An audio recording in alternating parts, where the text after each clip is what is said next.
Do you want to teach your child how to disagree respectfully? Well, I'm Nicholeen Peck, and that is one of my specialties. In this video, we're going to be talking about disagreeing respectfully, which I call disagreeing appropriately, which is the gateway skill to self-government.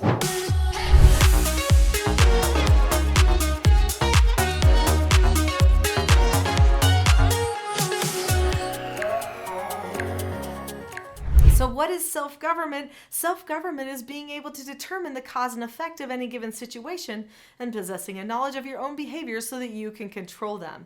I teach self-government all over the world. In fact, usually people say, "Hey, Nicholeen, come teach parenting." And I say, "Okay." And then I start teaching them the principles and skills of self-government. How does a person learn to disagree respectfully when they have so much to say and maybe they even feel like some people don't understand? Well, this is a skill for success, and anyone can learn it. So what does it look like when people don't disagree respectfully? I think that's really important because sometimes we tolerate behaviors that we definitely should not tolerate. So if a person is going to teach self-government, they actually need to keep their tolerances low. So often parents will put up with lots of talk back and debate. Disagreeing respectfully is not debating another person. It's not winning an argument. It's actually just seeking to understand and then being understood. So this is important to understand. In fact, we value everyone in the interaction. It's not seen by either person as a war, someone you have to wear down, or a victory you have to have. This is just a time of understanding. So making sure we keep our mindset clear on what it means to disagree respectfully with another person is super important. Many times when people don't disagree respectfully, they will start talking back. They'll say something like, "Yeah, but Mom, I didn't get to do that yesterday. Mom, you are not listening to me." They say those kinds of things. Or, "Yeah, but Mom, but what if I did that? Would you let me do that if I did that?" And so they start trying to negotiate. Sometimes people even get angry or sad, and they might say, "But I want to. Nobody cares."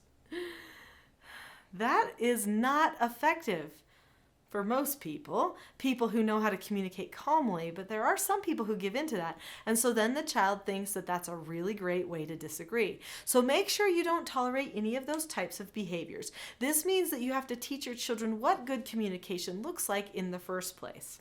In the Teaching Self-Government Parenting course, we teach 4 basic skills to children. They are following instructions, accepting no answers and criticism, accepting consequences, and disagreeing appropriately. In this one video, we'll be talking about disagreeing appropriately, but the other skills can be learned about on the teachingselfgovernment.com website.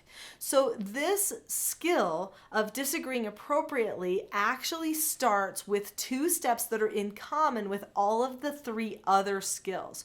So those 2 steps are to look at the person and keep a calm face, voice, and body. A person, in order to self-govern and to truly disagree respectfully, needs to have an awareness of their own calmness. Are they calm right now or not? What does my calm face look like and feel like? What does my calm voice sound like and feel like? Or my body, is my body fully calm right now? And what does that look like? Parents should pre-teach this type of awareness ahead of time so that they can refer back to it when the child is having a problem choosing calmness in the minute. In fact, all of these skills give parents and children common vocabulary, common language that they can use so that the parent can help the child move in a better direction or correct a problem that maybe they didn't see coming beforehand. So if you have the skills in place, just those 4 basic skills, that takes care of 99% of your behavioral problems. So let's talk about the disagree appropriately skill. Before we talk about disagreeing appropriately, click that subscribe button and don't forget to also hit the notification bell. There are videos that come out on this channel all the time related to self-government and helping your children learn the skills that they need for success. You're not going to want to miss them. The steps to disagreeing appropriately are to look at the person, to keep a calm face, voice, and body, to say that you understand the other person's point of view, to share your point of view, to listen to what they have to say and say okay, and then drop the subject. That's 7 steps. Now that seems like it's really difficult, but actually the disagree appropriately skill has a foundation of those other 3 skills. And when the children learn those skills in order, disagreeing appropriately is actually a much easier skill to learn. Probably the hardest thing for people is keeping the calm face, voice, and body, because lots of times when we have a different opinion or we're trying to get someone to see something from our point of view, we have a tendency to get a little bit excited. And so our communication can sometimes seem a little bit aggressive. I've noticed this when I work on Capitol Hill. So I do a lot of things in my spare time where I work with legislators and congressmen trying to get laws put in place that actually can help improve parental rights and help families protect their children from any kind of exploitation, stuff like that. And I've noticed that when some people talk to legislators and lawmakers, they actually get a little too excited. At that point, people immediately write them off as non-credible voices.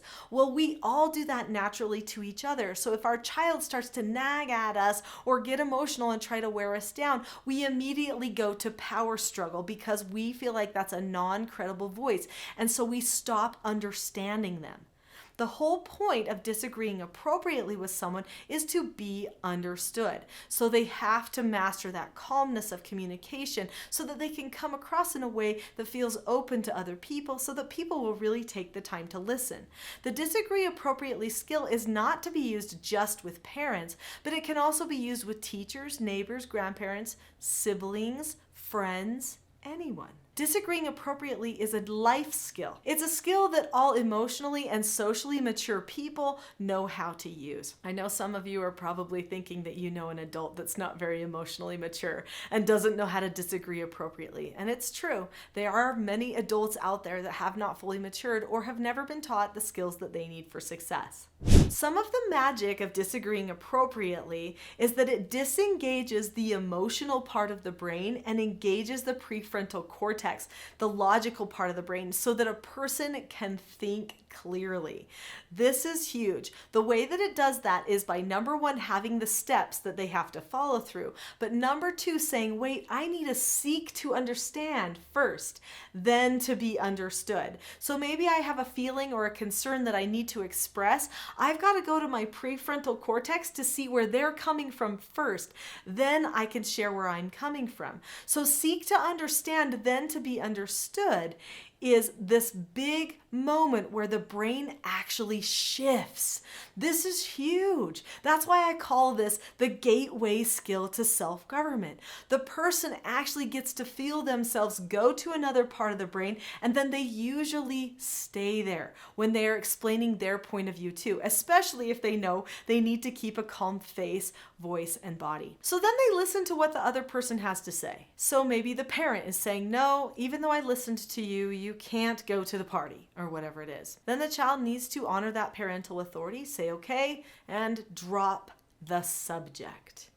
Dropping the subject is hard, especially when you really cared about going to the party or having another cookie or whatever it was that you were disagreeing appropriately about. But every person can choose to let go of a topic in their head. They don't have to process on it again and again. We just tell ourselves, now drop the subject, now be done, move on, go do something else. It's possible. Think how empowering that is, that a person knows and learns through this skill that they get to choose whether they're going to be okay or not be okay in the end. This teaches them one of the tenets of self-government, which is you have a choice. You have agency. You can choose what to do in any given moment. That's powerful for a person. And then they don't have to blame other people anymore either. For disagreeing appropriately to work well, parents do need to take the time to listen. So I have taught my children that every time they come to me and say, Mom, may I disagree appropriately, that I will say, yes, you may. Unless they have just disagreed appropriately about that very same thing, in which case I will say, well, we already disagreed appropriately about that, so it sounds like you're not dropping the subject. In which case I probably would do a correction for them, and they would get the opportunity to earn an extra chore. But otherwise, Otherwise, I'm always going to listen to their disagreement. Disagreements do not have to be fast. They can take a little bit of time, but I want you to be careful that a person doesn't just try to lecture you and wear you down. If they say, this is where I see you're coming from, and now this is what I want you to know, you can ask questions and discuss it a little bit more, but if they just keep going and going and going, they're probably not dropping the subject. If you're the parent, you've made a decision, they do need to say okay and drop the subject. Sometimes among siblings, it's a little bit more difficult, or among friends. If they have a hard time disagreeing appropriately with those people and it's just not quite working out right, then instruct them to come and get you during those moments, and you'll help them have a good disagree appropriately session that feels a little bit more productive for everyone. And maybe they're still just having a hard time accepting no answers, which is another skill that they need to learn. Remember, there are 4 basic skills. We've just talked about one of them today. In fact, there are many other skills of self-government, but this one is the gateway skill to self-government. It teaches the child, I don't need to have a tantrum. I don't need to whine. I don't need to get angry. In fact, it's more productive. It's better for me if I disagree appropriately.